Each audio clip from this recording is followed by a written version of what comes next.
Ladies and gentlemen, welcome to lecture number 27, I think, at this point. Yeah, we had 26.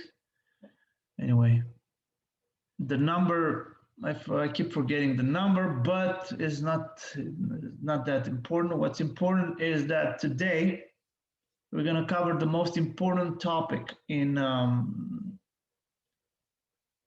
in fact, it's 26. Yes, it's lecture number 26, not 27. Yeah. So today we're going to cover the most important topic in today's, I think, in the entire course. And that topic, as you know at this point, because I sent you some materials in advance, it's called the fundamental theorem of calculus. Well, today, using this amazing theorem, we will learn how to compute integrals, or we will also see how to compute derivatives of functions which are given by some integrals. We will see, in fact, two versions of the fundamental theorem of calculus, and also we'll see a couple of examples. And usually, I sent you a video lecture from fall 2020.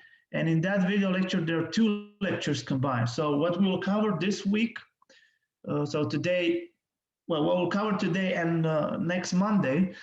So today, like I said, we will cover the fundamental theorem of calculus, and then on Monday we'll cover integration by substitution. All these two are combined in one. I combined them into one lecture for last semester. All right, so let's get started.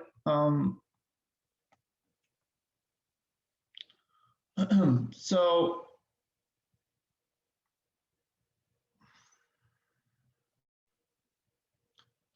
that's the title, the fundamental theorem of calculus. Like I said, I'm very excited about this lecture.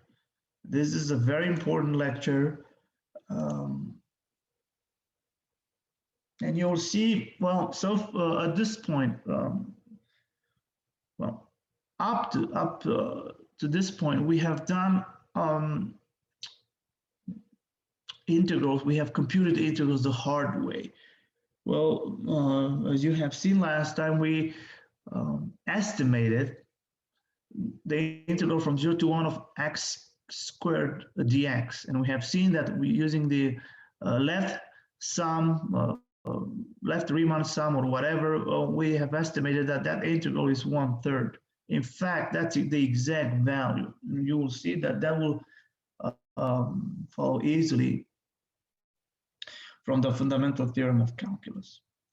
All right, so let's dive in directly, and let me just say it, the statement. So basically the statement is the following. So if f is a continuous function on the closed interval AB, right? And capital F, right, is any function that satisfies that capital F prime of f is f, right? So basically it's the antiderivative. Then this amazing formula holds true. So the integral from a to b of f of x dx is nothing else than just the antiderivative, right, evaluated at the endpoint b minus the antiderivative evaluated at the point a. So I want you to look closely at this. Okay. This is an amazing formula. Sometimes it's called Leibniz-Newton formula. Let me call it here.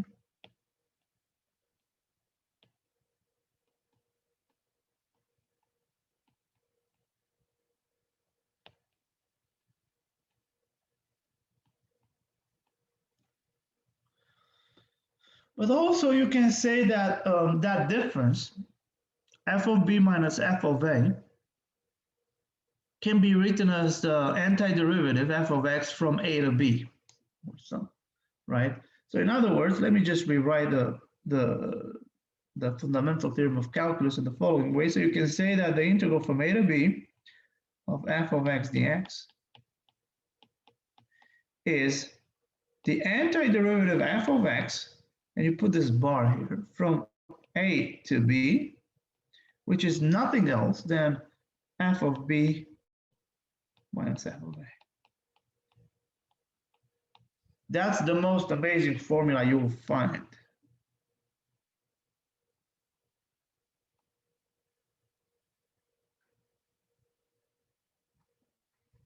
In this course. And of course, if you want to use this formula just to compute integrals, now let's go back to our integral from last time, right? Let me give you a quick example. Let me just write here a quick example.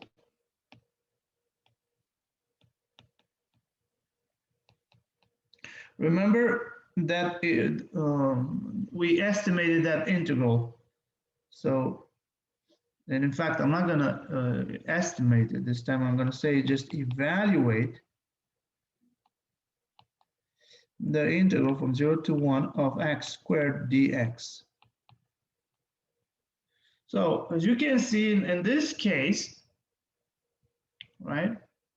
So in this case, this integral,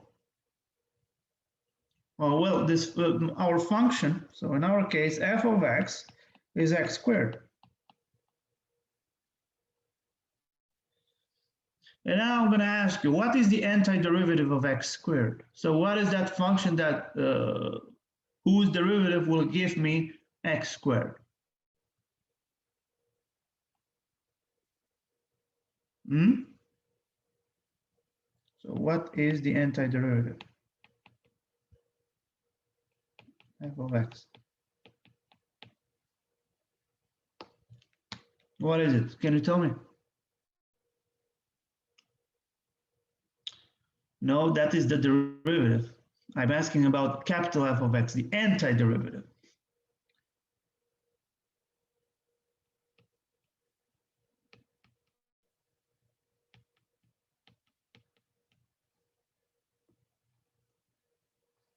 Yeah, I agree, the derivative of x squared is 2x.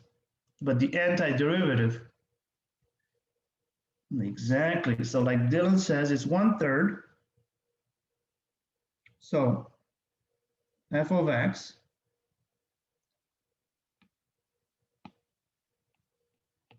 is 1/3 x cubed plus c. Do not forget about that c. All right, great.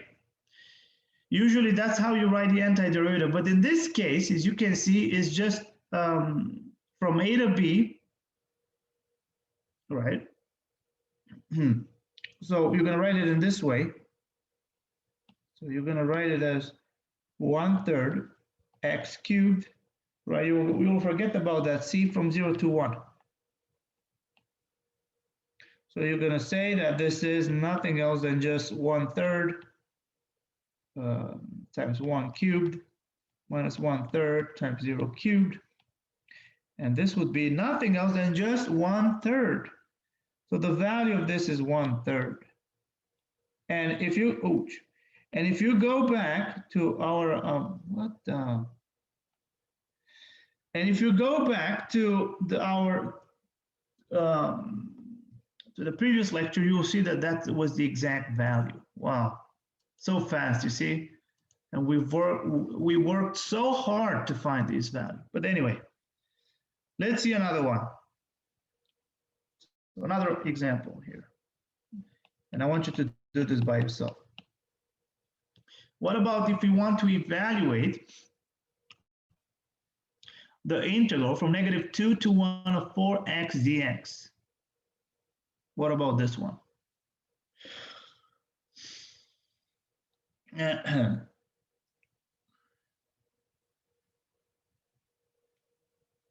In fact, here I was asking, you know, you can forget about that. So you can take c equals 0 because you need only one antiderivative, so it's fine. So f of x, capital F of x equals 1/3 x cubed plus c will include all of them, but I only need one of them. So, all right, let's see this one. So I need to evaluate the integral from -2 to 1 of 4x dx. So in other words, my function here inside is f of x equals 4x, and I'm looking for its antiderivative, one of them. So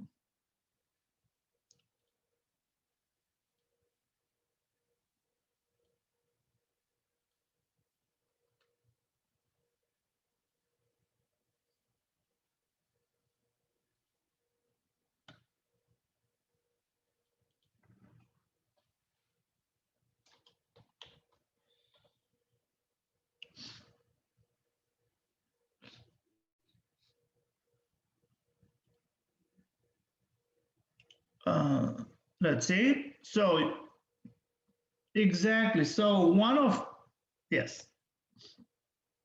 So you can say that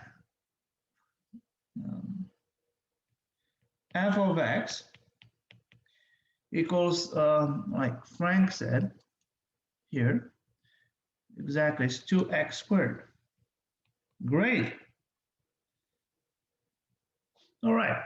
So one of the antiderivatives of f is capital F is 2x squared. So let's see. So if capital F of x is 2x squared, then f of x clearly is 4x because, well, let me, f prime of x is f of x. That's why. All right, great.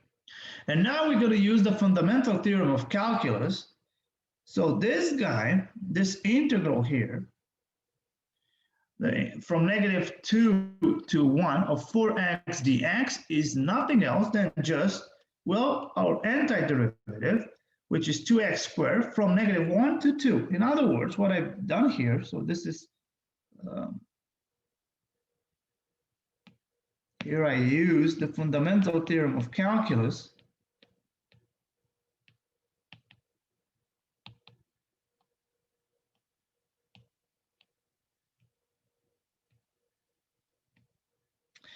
Right? And let me remind you that this guy is nothing else. So the integral from a to b of f of x dx is f of x from a to b, which is f of b minus f of a.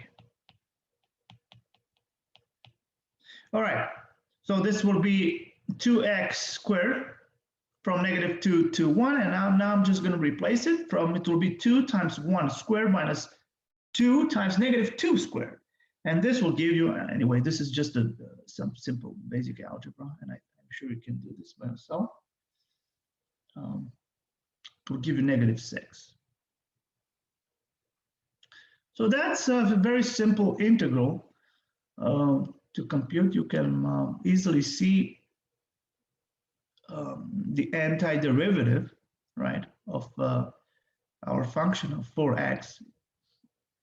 In other words, you can actually say even more. If you don't like the constants, usually you take the constant out. So you can take the constant at 4 out. So let me point out the remark.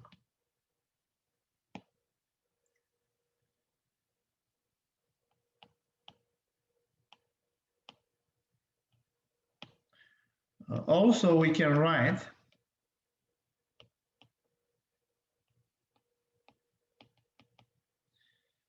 the integral as, we can write in the following way. So we can write the integral from -2 to 1 of 4x dx.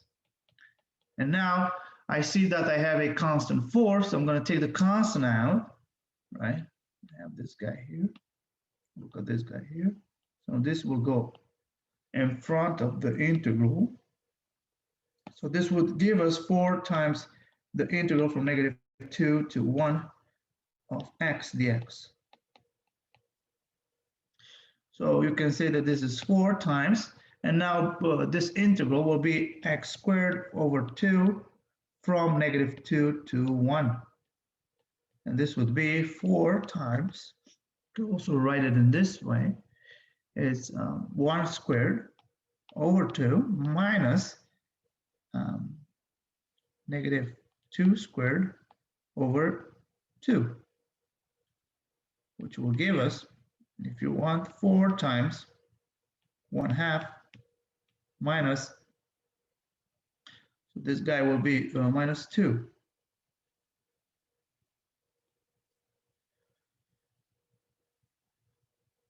And this will give us -6. It's the same thing. All right. So you see, you can do it this way.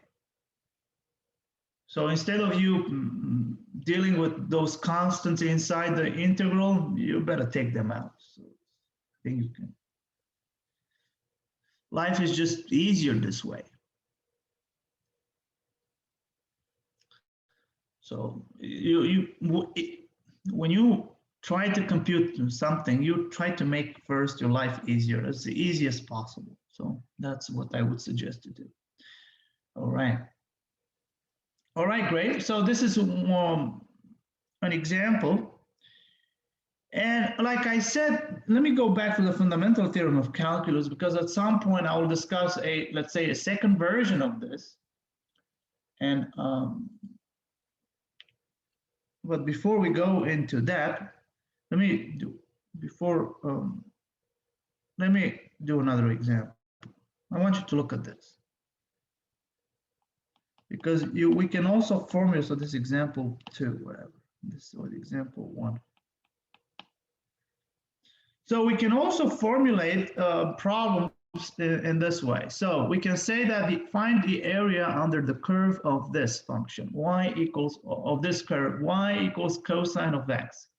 And we would like to find this on the interval -π/2, π/2. So what does the area under the curve represent? Can you tell me?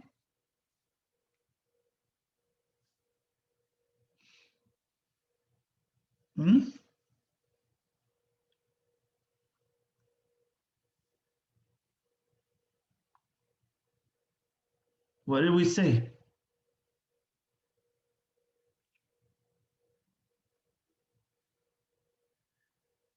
Right? So what did we say the last 2 lectures?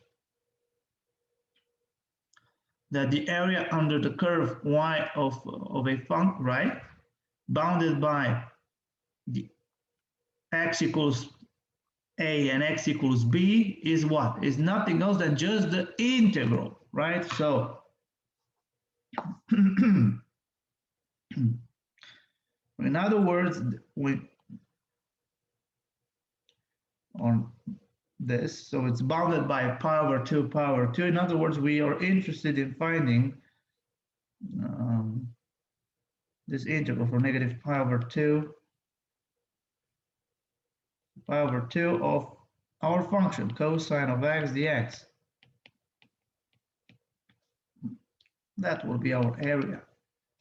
Anyway, so with this in mind, first let's make an observation, because cosine, before we even compute the area, cosine is non-negative, right? On -π/2, π/2. So the area, so the curve, the integral will give you a negative number. So you cannot.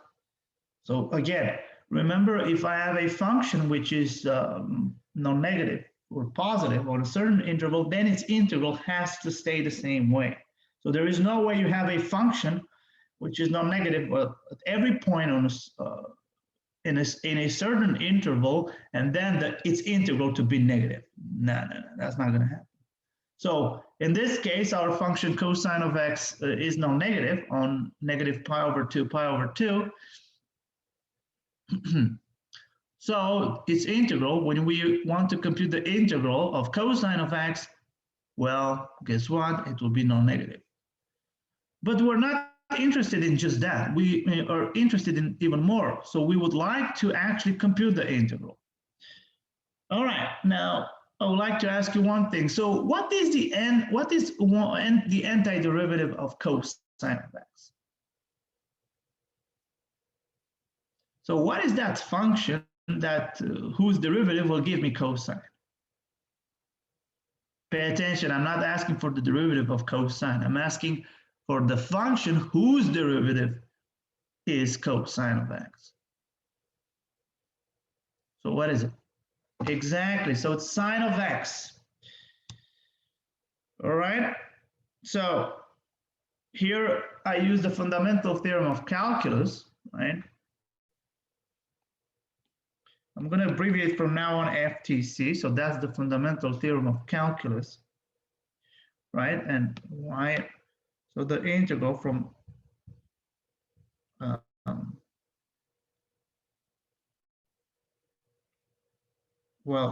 from a to b, let me remind you of f of x dx. The general formula is f of x from a to b, which is f of b minus f of a. So that's the fundamental theorem of calculus. All right, so this is nothing else than just sine of x from negative pi over 2 to pi over 2.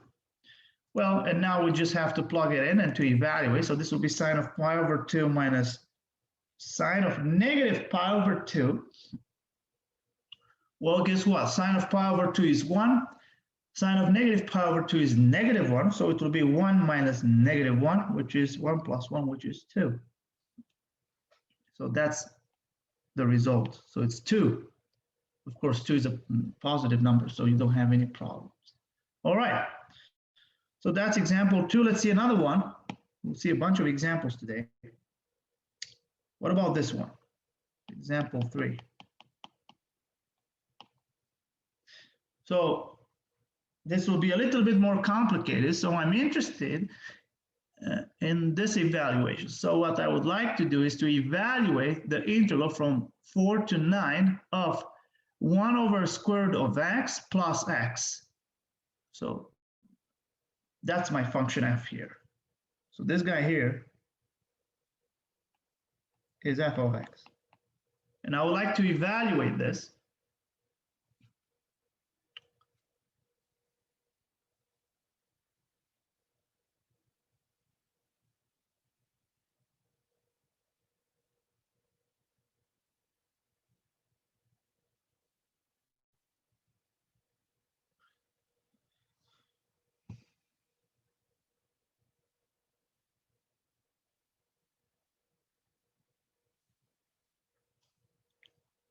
So what do you think in this case? Pay attention because I have two functions. So what should we do first? Like I said, we will try to make our lives as easy as possible.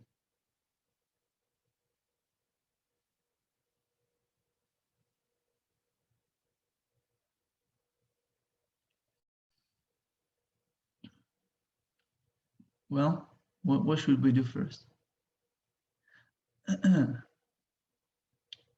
Let's see.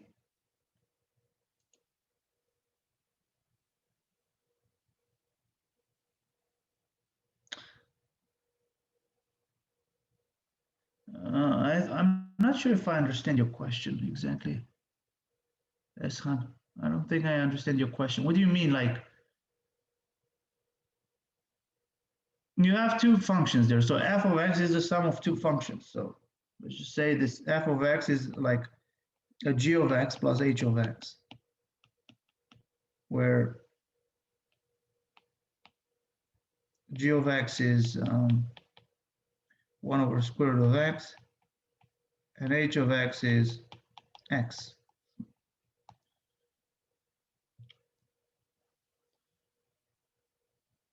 So maybe you will say that, well, maybe we will use the sum rule, right, for the integral.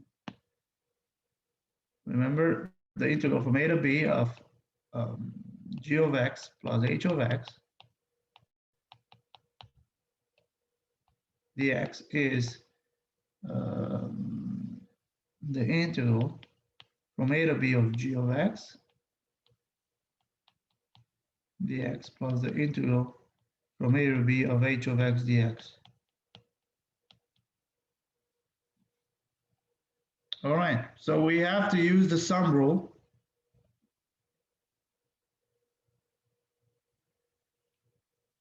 So this is what we call the sum rule, right? Remember, we've done this. So we would like to use this, but we can also rewrite the 1 over, so we can rewrite this as, you know, g of x. We can also write it in the following way as well. So this can also be x to the negative 1/2 if you want, right? So it's 1 over x to the power 1/2, but you can also write this as x to the negative 1/2. All right, beautiful. So now we're just going to use this rule. Let's do it. So first we rewrite 1 over square root of x as x to the negative 1/2. And now we're going to use this, well, the sum rule. Maybe here it's a bit more direct, but so this would be, let me just explain it a bit. This is equal to, by using the sum rule right here, is the integral from 4 to 9 of x to the negative 1/2 dx plus the integral from 4 to 9 of x dx. And now let's compute each one of them. And once we do this, as you can see here, this would be this here. Well, we can also, this integral here, only this one, right? Remember the fact that, let me just write it somewhere here, that maybe here, that the integral from a to b of x to the power alpha dx is nothing else than just x to the power alpha plus 1 over alpha plus 1 from a to b, which is equal to, if you want, b to the power alpha plus 1 over alpha plus 1 minus a to the power alpha plus 1 over a, over alpha plus 1, sorry. So that's what you need to know here, right? Great, and I'm going to use this on each one of them. So this would be x to the power negative 1/2 plus 1 over negative 1/2 plus 1 from 4 to 9. And this baby right here will be nothing else than just x squared over 2, right, from 4 to 9. Well, as you can see now, the first one will be here. Look at this, negative 1/2 plus 1 will give you x to the power 1/2, which is right here, look at it, from 4 to 9. And the second one is right here, which is already here. Anyway, now we're just gonna plug in the values, and that's it. I'm gonna leave the algebra to you. Thank God it's already done here. So we're just gonna plug it in, 9 and 4. So you'll have in the first one, in fact, I can even write it, look at the first one, let's say. Let me compute the first one. You can do it separately here in the slides. I've done it both at the same time. I did not separate the integrals, but you can actually separate the integrals. So the first one will be what? Will be x to the power 1/2 over 1/2 from 4 to 9. And you're just going to replace this. So this would be x to the power 1/2 over 1/2 minus 4 to the power 1/2 over 1/2. So only this guy here will give us, so 9 to the 1/2 is 3. So it's 3 times 2 minus 2 times 2. So 6 minus 4 is 2. So only this part here, so it will be 2. Anyway, and the second one will be 9 squared over 2 minus 4 squared over 2. So, and there you go. Anyway, and I'll leave that part to you. So the final result will be this number. Does it make sense? Let's see, any questions? I want to hear questions. Like I said, you can do it both at once as I've done them in the slides, but you can also compute each one of them. So as you have seen there, I can compute each integral using the fundamental theorem of calculus, right? I can separate the sum of those two functions inside the integral by using the sum rule for integrals, right? So instead of computing directly the integral from 4 to 9 of x to the negative 1/2 plus x, you can separate them. And I think it's better for you to do this. You take it easy, you know, like take it easy, one step at a time. So you will have the integral from 4 to 9 of x to the negative 1/2 dx plus the integral from 4 to 9 of x dx. And then you compute the antiderivative for each one of them. Does it make sense? I hope so. Let's see, do you have any questions regarding this example?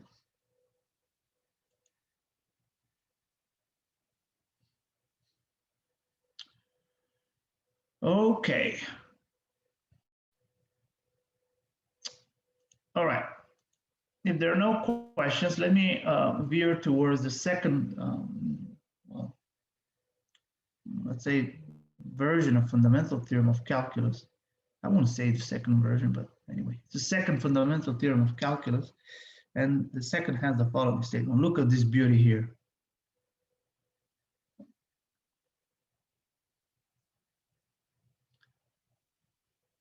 I want you to look at it for a couple of seconds to see how beautiful this is. And then we will try to justify it.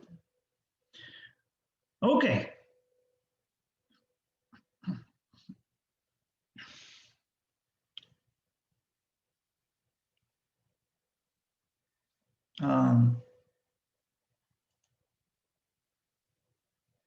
So if I have a continuous function f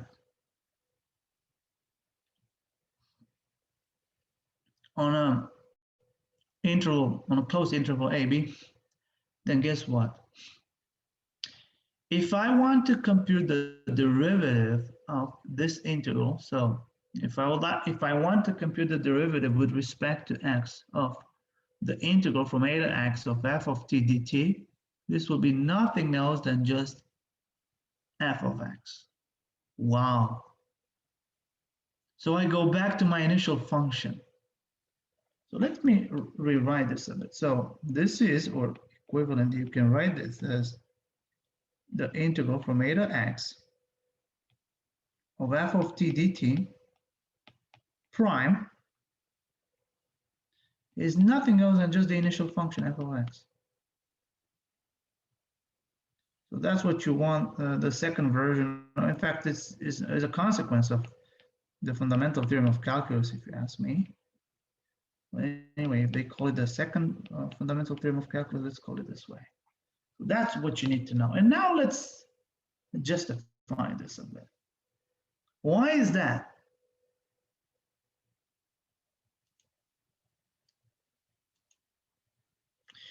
Well, if you look here, the integral from a to x of f of t dt, right, is nothing else than just the antiderivative f of t, so by the fundamental theorem of calculus, from a to x,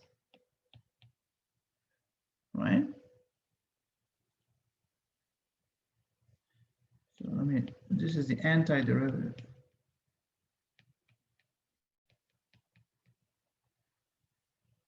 But this is nothing else than just f of x minus f of a. Great. So I have expressed that integral inside as this. But now if I want to take the derivative of that integral, so the integral from a to x of f of t dt prime is nothing else than just f of x minus f of a prime. And now you can use the difference rule for the derivatives, and this would be nothing else than just capital F prime of x minus capital F prime of a. And now I'm asking you, what can you tell me about this guy here? I want to see, what can you tell me about this guy?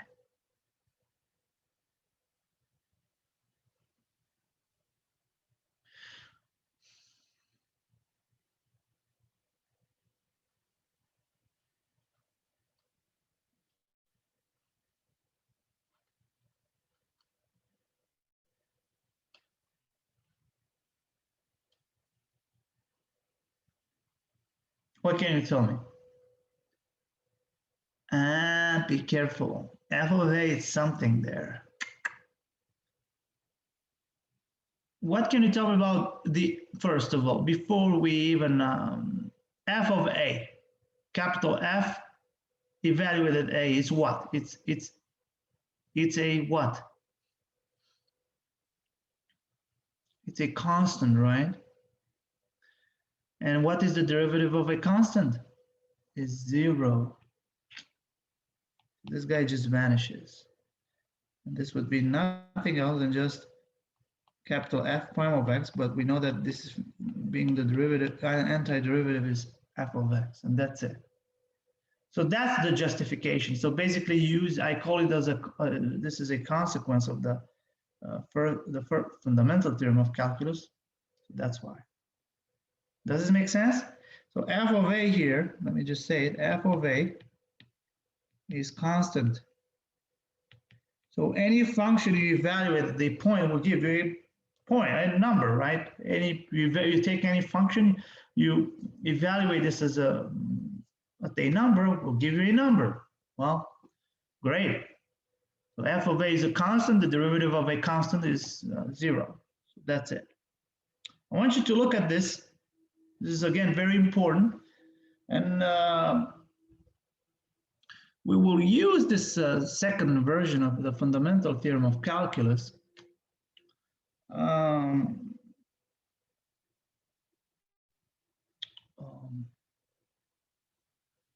to find the derivative, to find derivatives of functions which are defined by the integral. And you will see examples immediately. All right. Let's see, do you have any questions about this one here? Is everything clear?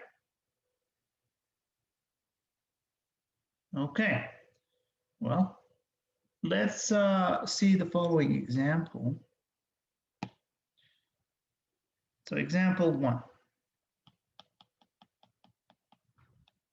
So we would like to find the derivative of this function. Look how this function is defined. Let me just draw the line here.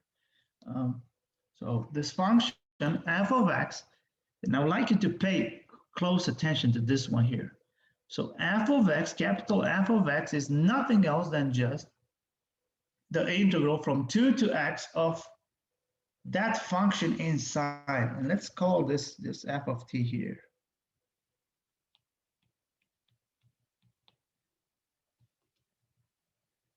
All right, I want you to think of this for a bit.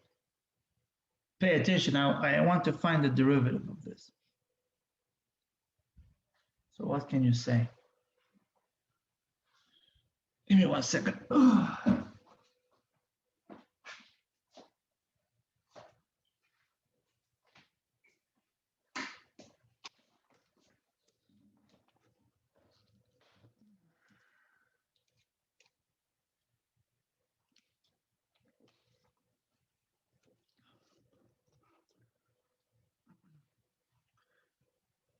So what can you say? Look above. We already have be more specific. Not quite. Be careful. We do not take the derivative inside the integral. So pay attention there. Look at the formula. You're taking the derivative inside of the function inside. I didn't ask you that. I asked you to take the derivative not of the function inside, of the integral from 2 to x of the function inside. So be careful, it's a bit tricky. Well, tricky, it's not.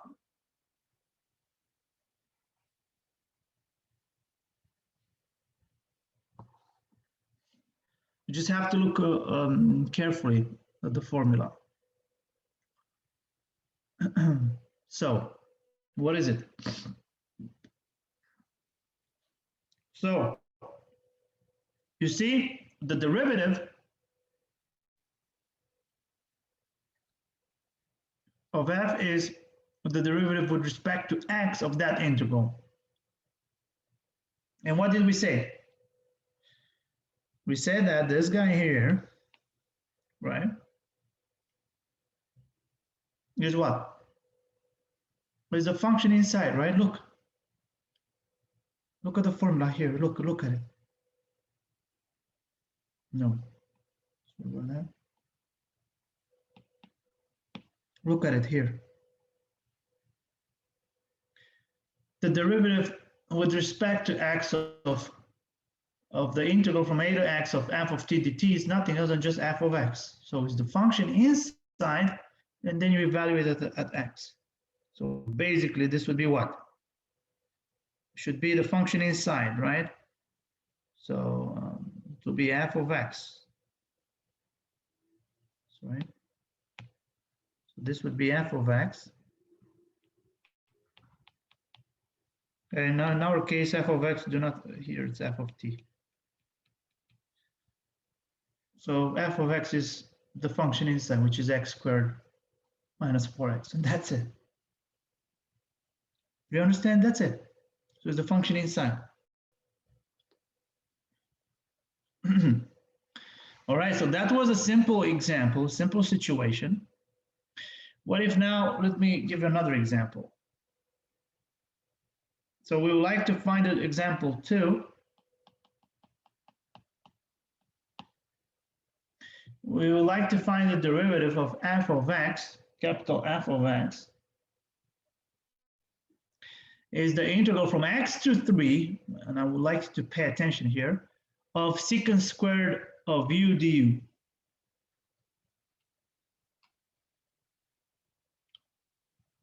I would like to pay close attention here.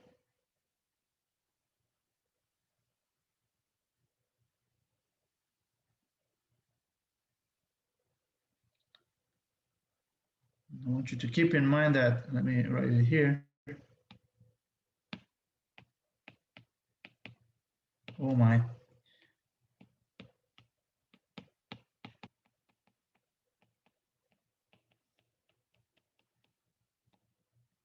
want you to keep this in mind. All right, I want you, let's think about this one.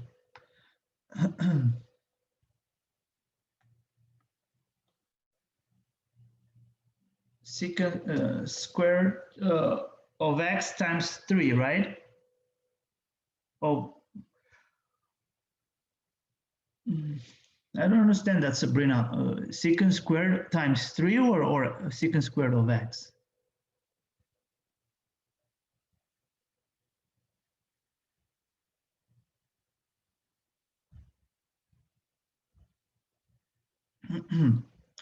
Of 3? Nope, no, pay attention. Now look at the formula. Now the bounds of the integrals are swapped, so we switch them, right? So one of them, 3 is above. So if you look at the formula, don't fall into the trap.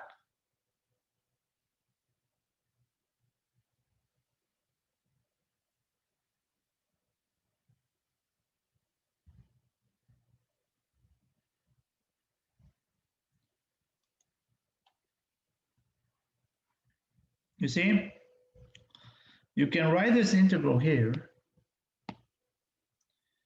So this guy here, you can write it in the following way. You can have that this negative, the integral from 3 to x of secant squared of u du. Remember that? We can switch the bounds. So let me remind you that. So remember that the integral from a to b, let's say in general, of f of x dx, and if I want to switch the bounds, I put here negative the integral from b to a of f of x dx. So I can do that, and that's exactly what I'm doing here. No problem. And now I can say whatever you want, or I can say this. So what will be the derivative of this?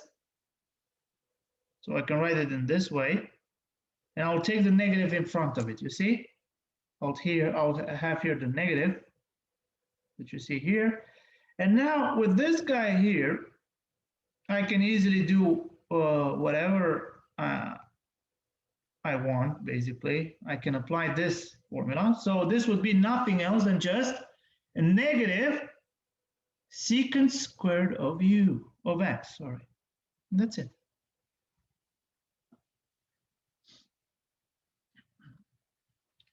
All right, let's see. Those are simple examples. Now let's see something even more complicated. Let's see, any questions about this one?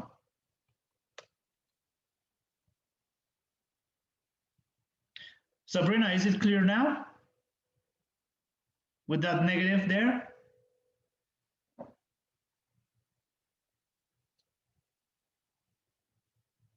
All right, great.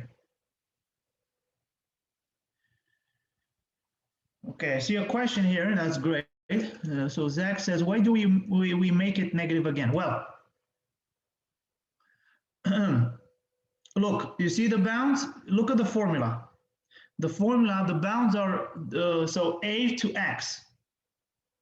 So, right? And if you look at the formula, the bound x is on top. So I want to have to make it look somewhere. And if you look at our exercise, if you look at our problem, so the bound x is on the bottom. So I have to make it somehow to make it look to be on top. So that's the trick I'm doing with the negative. Does it make sense? Zach? All right, great. Let's see, any other questions?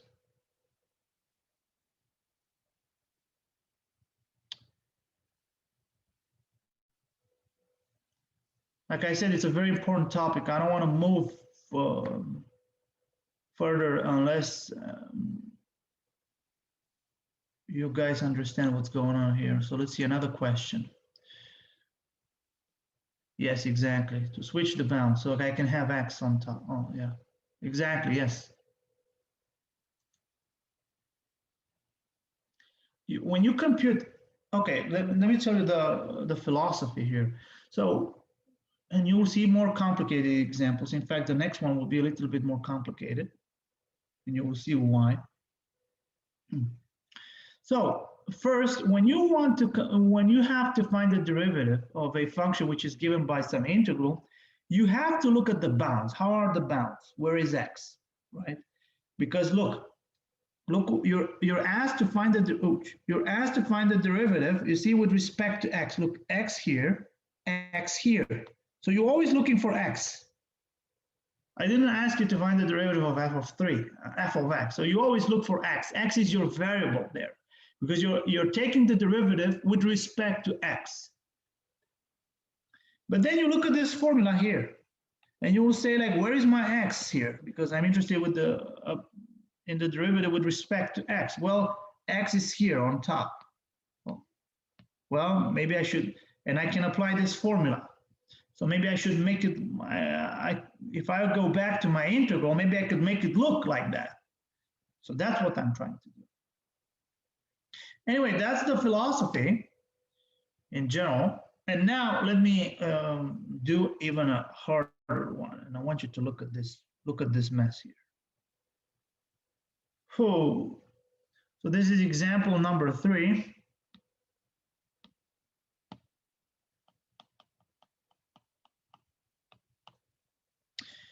So here we would like to find the derivative of f of x, capital F of x, which is the integral from And pay attention here. I want you to look at it very, very, very carefully. So this is the integral from x squared plus 4x to 0 of 1 over t dt.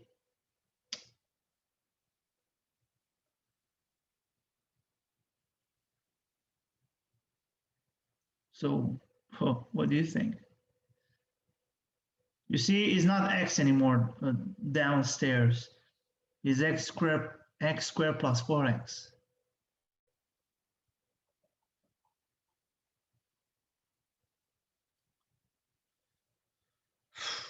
So, whoa, so there is no fundamental theorem of calculus for me at this point, because I only know, let me remind you again the formula. I already know this.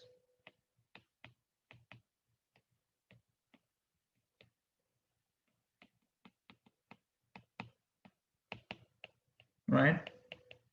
So as you can see here,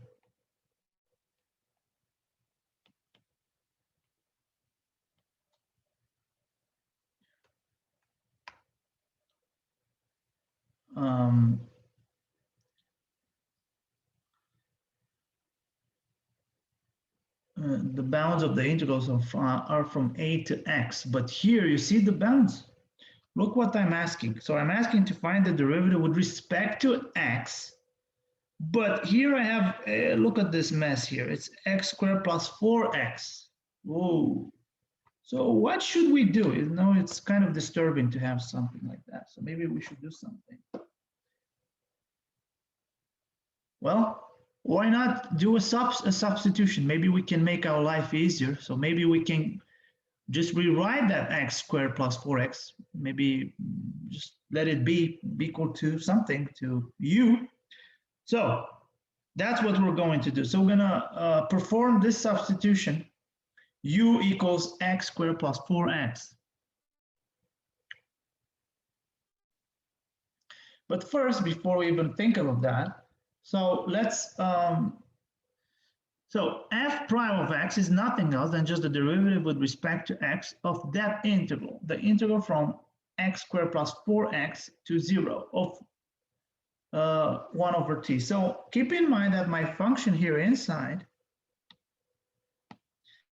so this is my function inside here, this is f of t.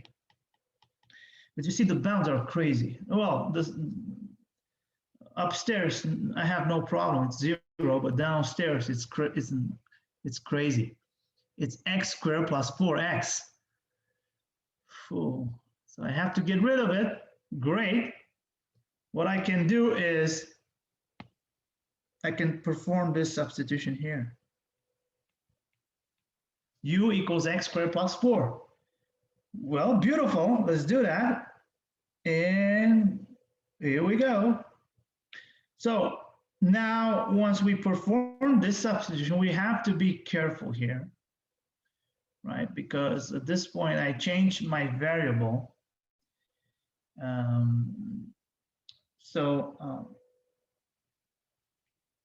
We will have that at this point, what's with x will be with u. So du, now I'm going to take the derivative instead of the derivative with respect to x. I'm going to take the derivative with respect to u, right? So, so this would be the bounds of the integral will change, right? Instead of we'll have like the integral from u to 0 of 1 over t dt. Great. So I have to compute the derivative with respect to u of this. And now I have some extra thing left. Since I changed the variable, I have to put there du over dx. Look at this baby here. So keep that in mind. And let's actually compute this. So du over dx, let's do it here, is the derivative of x squared plus 4x. And this guy is 2x plus 4. So let's keep that in mind. We're gonna, so this guy is this guy. All right, great. But now let's take care of this. So we need to compute now this guy here.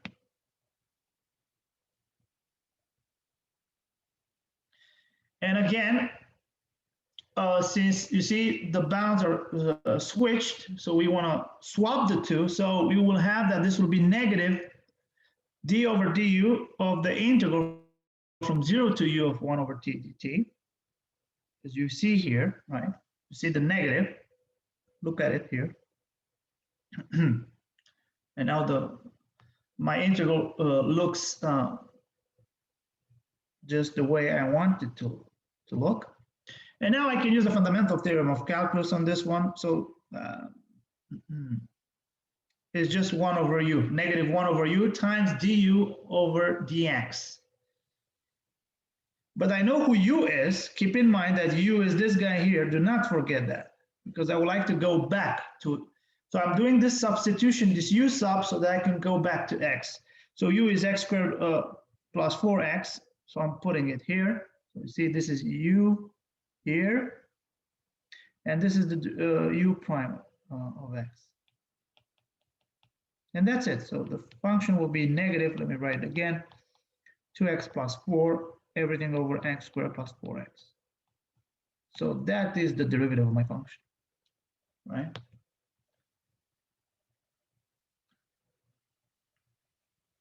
So this is a little bit more complicated, but this is how you do it. So when you have crazy bounds for the integral, you say, no problem, I'm just going to do, I'm going to perform a u substitution, and your life will become easier. But make sure that you don't forget about that du over dx, so the derivative at the end. Let's see, any questions? And of course, you can play around with plenty of examples. You can just modify, for example, if I go back, look at this one here. Instead of, look at this, the previous one with the secant squared. Instead of x, just put there x squared or x squared plus 4x or whatever you want, and try to play around with this. By the way, you have questions like this in the final exam, so make sure you practice these. Anyway, I'll send you even more examples, practice problems to do, and we'll do more of these at the review session. All right. Any questions?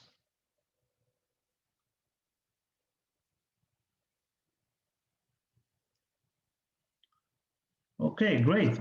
I'm glad that everything is clear. All right, now let me draw your attention with one more thing before we wrap it up. In general, we will have this following. Look at this beauty. So instead of, if we have this function here, look at this. See, if we have this f of x, which is this guy here, and look at the bounds. The bounds are functions, are a of x.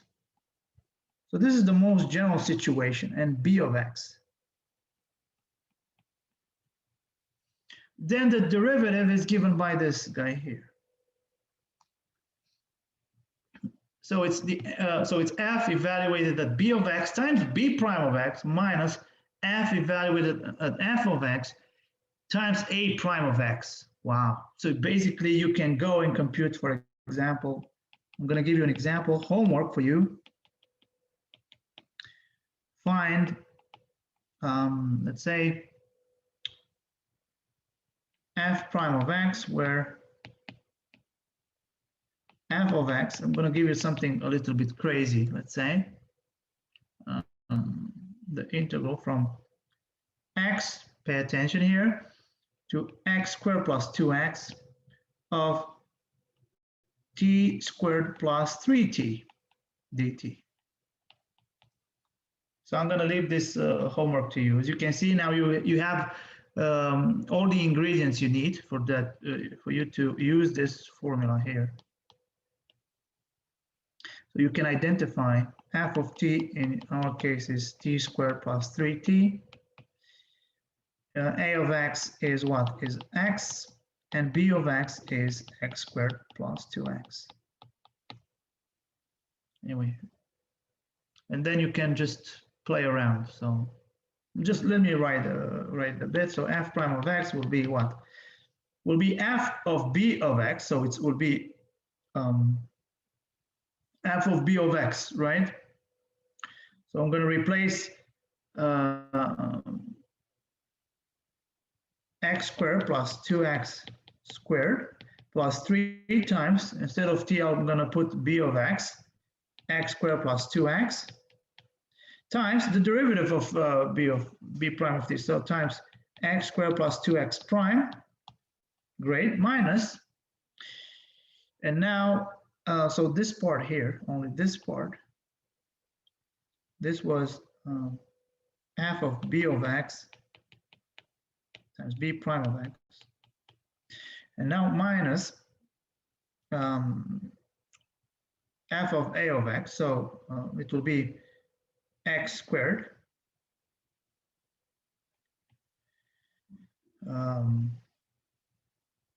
so x squared plus 3x, right, times the derivative of times x prime. So this guy here, this portion here, is nothing else than just f of a of x times a prime of x. And now I'll leave this to you as an exercise to continue. And I'm sure you can take the derivatives and so on, do the algebra, whatever. So that's, and you can have examples. You see the bounds here, if you look at the bounds, they're not just numbers. You see all of them are, both of them are functions, x and x squared plus 2x. So I can go as crazy as I want. So I can put there anything I want. So that's the general procedure here that you use. All right, I think I'm gonna stop here for today. Like I said, I would send you the video afterwards, and I would like you to go over it because it's a very, very important lecture. And I don't know if you have noticed in the last example, well, the previous one, right? When I do that substitution, I kind of mimic what we will do next lecture. So next lecture, we'll be talking about the integration by substitution. You will see more complicated integrals, which cannot be evaluated at first by just like seeing the antiderivative and then using the fundamental theorem of calculus. So we will do that next time. So I think, yeah, this should be it for this lecture. So feel free to stop by my office hours in like 16 minutes if you have any other questions. All right, guys, I'm going to stop here. Let me show you something. Look what one of my former students sent me the following. Do you see? He made it by hand. Can you see it? You know what this is? F prime of c is f of b minus f of a over b minus a. What is it? It's the mean value theorem, right, for differentiable functions. Well, I'm going to tell him that I want a mean value theorem for integrals, which will be not the next lecture, the next lecture. So we'll learn the integral version of this theorem. Yeah, he was so fascinated with this theorem that he decided to do this. And it's all made by hand, so that's great. Anyway, I'll see you next time, or feel free to stop by my office hours. Okay, take care, bye-bye.